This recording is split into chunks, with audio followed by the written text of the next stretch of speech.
Rays fans, say goodbye to Junior Caminero's best friend.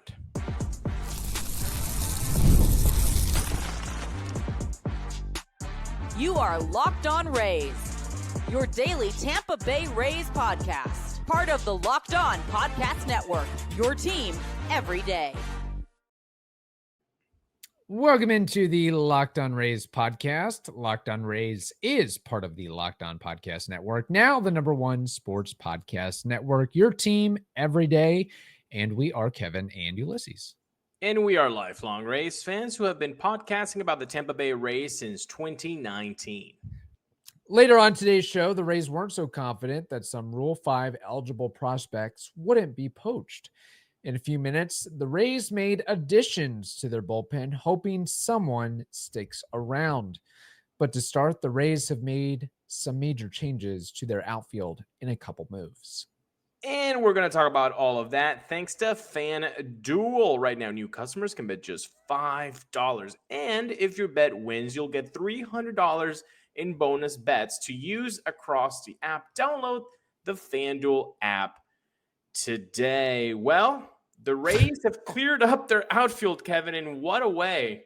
The guys that are gone are both Christopher Morel, Jake Fraley, and let's not forget, Everson Pereira. Obviously, I think we have to focus a little bit more on Morel and Fraley. Morel, we've been talking about him being let go of the team for quite some time now. We've also mentioned how him being tied to the Isaac Paredes trade, him being best friends with Junior, that might be some factors why the Rays hadn't made this move prior, but I don't think that is surprising. The surprising move is Jake Fraley. We saw Everson Pereira. In fact, the last episode, right, I thought we said, hey, Tristan Gray and Everson Pereira, watch out, boys, because it's not going to be great for you in the future for the Rays. But Jake Fraley, you just got him. So, Kevin, what was your opinion on these three outfielders going away? Yeah, I mean, Chris Morel, we kind of expected would be on the move. Jake Fraley was, to me, extremely surprising. I guess if you want to look at it one way, he was going to be the highest ARB projection at $3.6 million. But to not even give this guy a shot, a spring training at bat, such a short turnaround from you acquire him. I think we did pretty much a full episode on what he could bring to the table for the Rays, and then he gets let go just like that. So, I mean, trying to look into it, we still need to see the quotes from Eric Neander and company, but maybe it was just a situation where they saw an opportunity to add a guy like Fraley to the roster with the hopes that maybe they could work out some type of larger deal or get some other reliever for him, and that fell apart. So they had no other option but to DFA him. But I know on a recent episode, we talked about, hey, the Rays need to clean up and clear up some of the fat in the outfield. They certainly did that. Not necessarily all the guys that we expected. But yeah, it's kind of wild. But if you look at it another way, and maybe this is me looking with blinders on, but you lose Jake Fraley, that's, $3.6 million. You lose Chris Morel, that's $2.6 million based on their projected arbitration salaries. Sure. You save money from Pete Fairbanks. Maybe the Rays are trying to maneuver themselves to get a quality free agent or two. I mean, those three guys, Fraley, Morel, and Fairbanks, that right there is 17.2 mil. Or around there. So 17.2, maybe that could get you Merrill Kelly right there. That could give you a Merrill Kelly for 2 years, if that's what your need is, right? And we've noted time and time again how the starting depth is kind of not there. So maybe that's a way that you can do that. It is surprising, though, that Fraley, a guy, maybe a trade fell apart like you're saying. Why? Does this speak well of Ryan Vilade surviving? Maybe I think that That's a good point you make, that it could speak well of Ryan Vilade, or the Rays have so much confidence that Johnny DeLuca can take a step forward and stay healthy, that Josh Lowe can take a step forward and stay healthy. Same thing with Jake Mangum and Chandler Simpson. And or they also have ideations on, maybe if not Merrill Kelly, then boosting up their outfielder with another bigger name free agent or trade acquisition. If you're Josh Lowe right now, bro, it's go time. Yeah. It's go time. Like, you have to show up in the best shape of your life. You have to have the mentality that 2024 and 2025 was just a bad dream. You just came back from the 2023 feeling and you're ready to go, because you have to be the guy. You have to be the guy. Look at the competition right now. It's on you, bud. And it's a lot of pressure for Josh Lowe, unless somebody else comes into the fold and that is better than Josh. But knowing the Rays, that's going to be tough. Maybe not by production standards, because somebody could very easily, not easily, but somebody could surprise Rays fans and become better than Josh Lowe. That we didn't see coming. But it's going to be very difficult for somebody to come in with a higher pedigree and higher name status than Josh Lowe in the outfield. So it's you, man. That outfield, you're the guy. You're the general now there. So it's go time, man. And everybody has an expiration clock, as we learned. Jake Fraley, he got about a week before he was ditched. Boy, that was fast. I don't even think he got his workout gear yet before he was shipped off and shipped out. Chris Morel, again, he was supposedly the centerpiece in the Isaac Paredes deal, and I think that's why the Rays were hanging on to him a little bit longer than expected.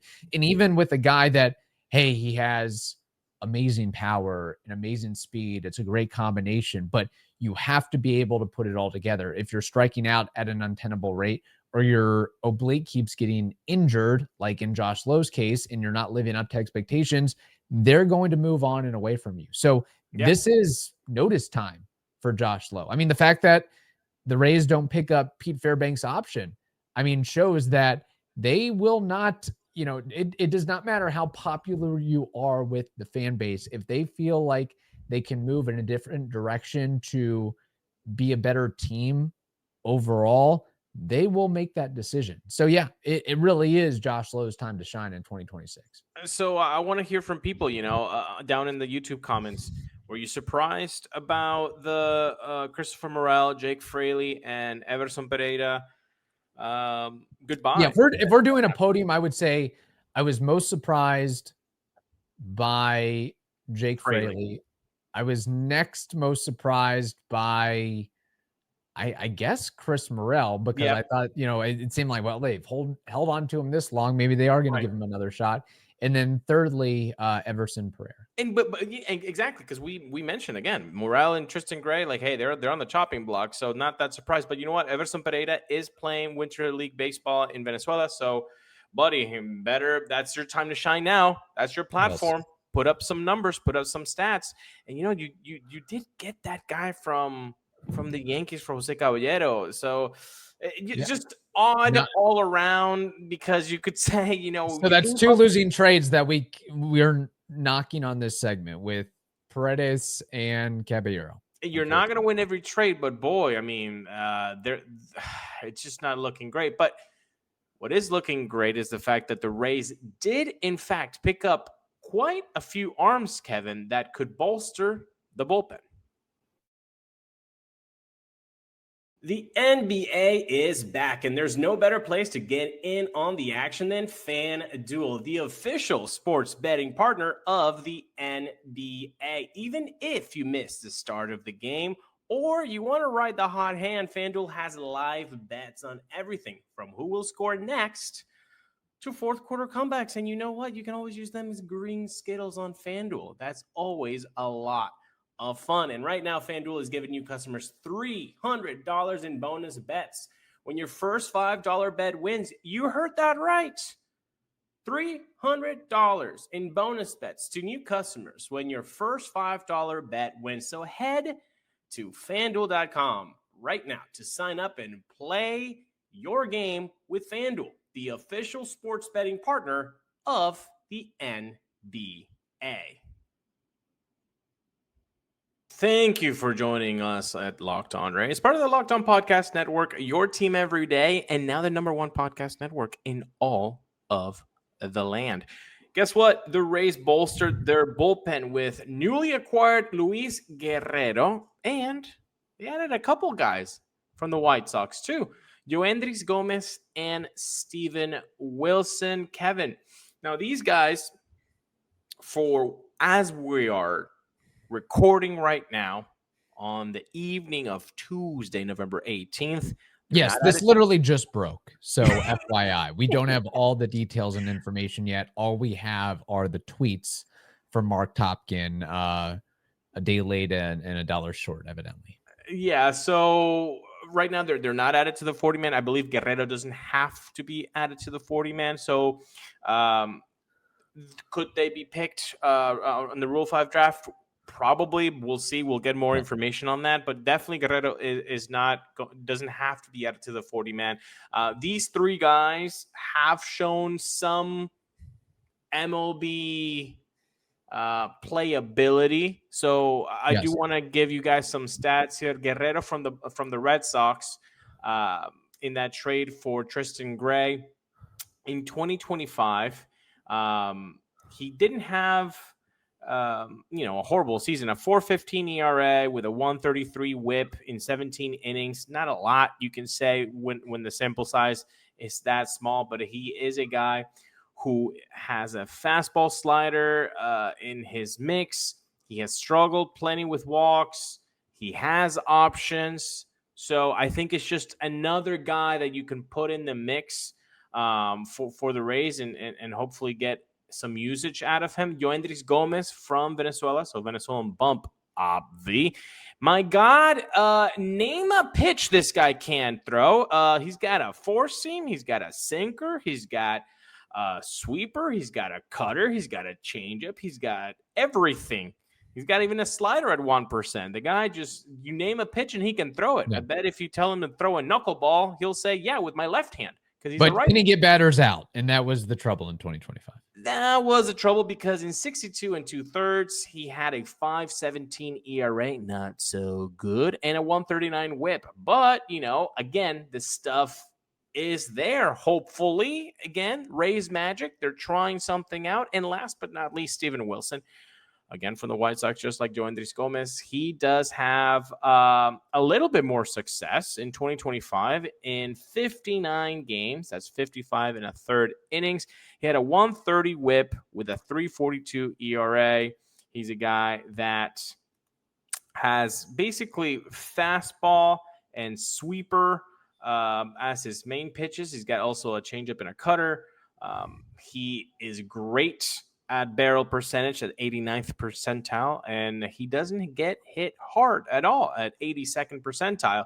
So three guys that basically are Rays baseball is, hey, can we tweak something that you do right now and we can just squeeze some value on you? And if there's a franchise that can do that and has done that multiple times, it is the Rays. So Wilson, Gomez, and Guerrero. What say you, Kevin? Yeah, it's interesting because if we go back to the first segment, really the Rays, in my opinion, and I think you feel this way too, it was we've got too many outfielders.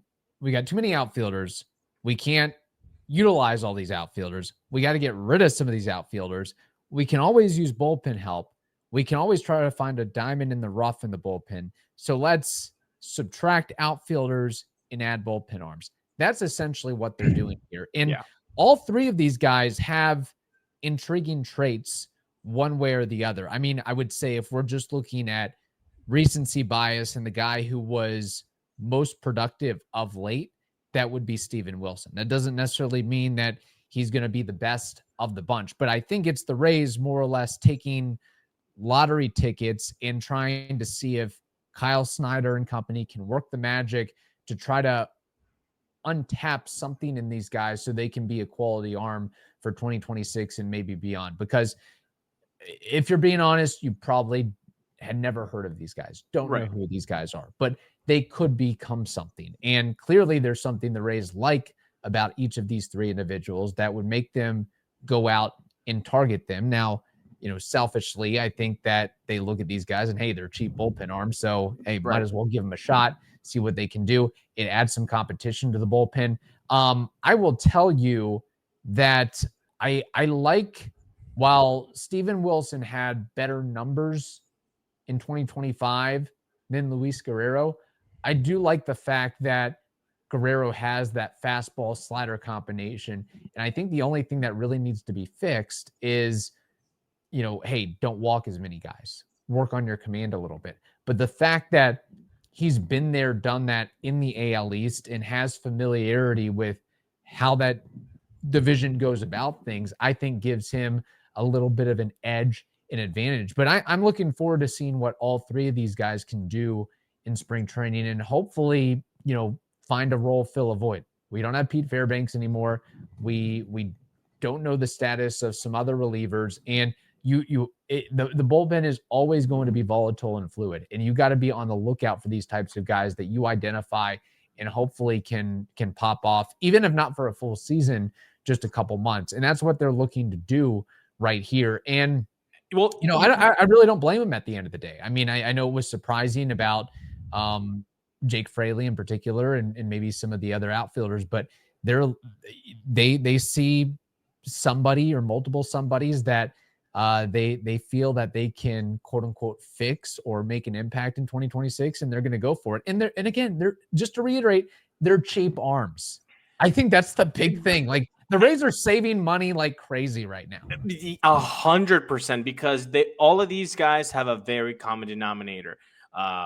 Very affordable, and they have, a very easy identifiable problem, which is walks. Yeah. All these three guys cannot find the plate in a consistent manner. That's why their whips are 133, 139, 130, all in 2025.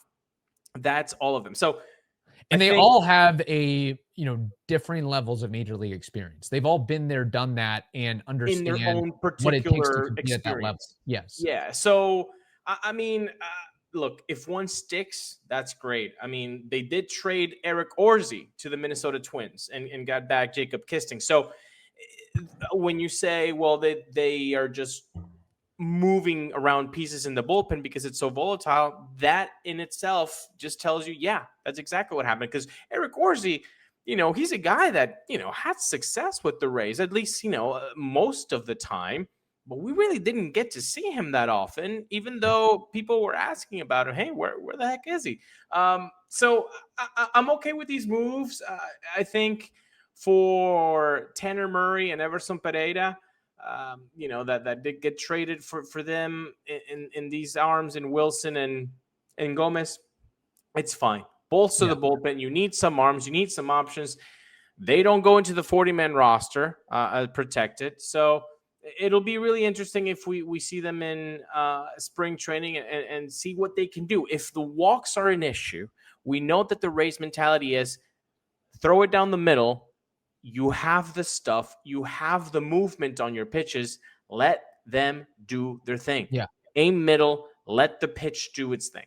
Yeah. And if they make contact, well, we usually have a pretty good defense behind us. And exactly. For half our games, we're playing in the Trop. So odds are it won't go out of the ballpark. So basically say, hey, you're a talented pitcher, throw strikes and see what happens instead of trying to nibble around the edges. And then just, finally the Rays trading Tristan Gray to get Guerrero from the Red Sox. I mean, Gray, I know he had kind of like a cult following, if you will, because some of his power numbers in the minors and all the positions he could play. But at the end of the day, I still, just like with the vast majority of these guys on the 40-man on that fringe quad A, that you can come up for a dozen, 20, 25 games and, give a 670 OPS. But is Tristan Gray really going to help you win games or a lot of games in 2026? I think we can do better than that.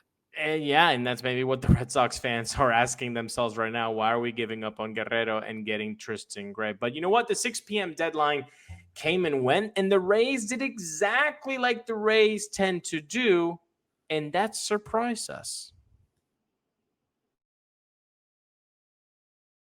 Thank you for joining us at Locked On Rays, part of the Locked On Podcast Network, your team every day, and #1 podcast network in the land. Kevin, the Rays surprised us at the buzzer by protecting Dominic Keegan, Alex Cook, and Jader Areinamo.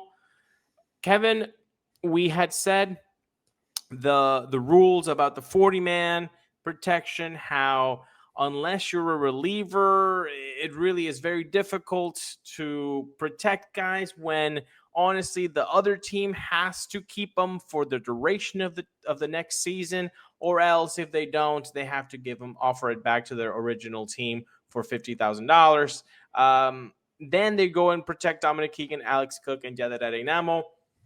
Were you surprised about these 3 moves? I was and I wasn't. I know that we had made a segment based out of the idea that they really didn't need, or it didn't necessitate protecting some of these guys. I got to be frank, I had never heard of Alex Cook beforehand, but you look at his numbers in AA this past season, it's like, okay, he could be a guy and worthy of protection in some shape or form. But I think that when you dig a little bit deeper into it, Dominic Keegan, he is the Rays' top catching prospect. Whether he's, the number 15th overall prospect in the Rays organization doesn't really matter. He is the top catching prospect in the Rays organization. So that in of itself does provide a little bit of value to him and meaning to be added to the 40-man, because you only have 2 catchers. You just a couple of days ago, the Rays had 10 outfielders on the 40-man and just 2 catchers. The math wasn't mathing in that situation. Wait, can we stop there? Can we stop there? I think that is something that we should have touched upon on that episode, because it doesn't. We made the distinction of all the Rays top 15 prospects, the 15th prospect in the last 8 years, and we went through them all to make a point. But what you just said there, I think, was missing during when we talked about him, is the fact that he is your top catching prospect. And the Rays have a problem with your catching position since forever. So imagine what it would have been like if the Rays don't protect Dominic Keegan and he gets picked in the Rule 5.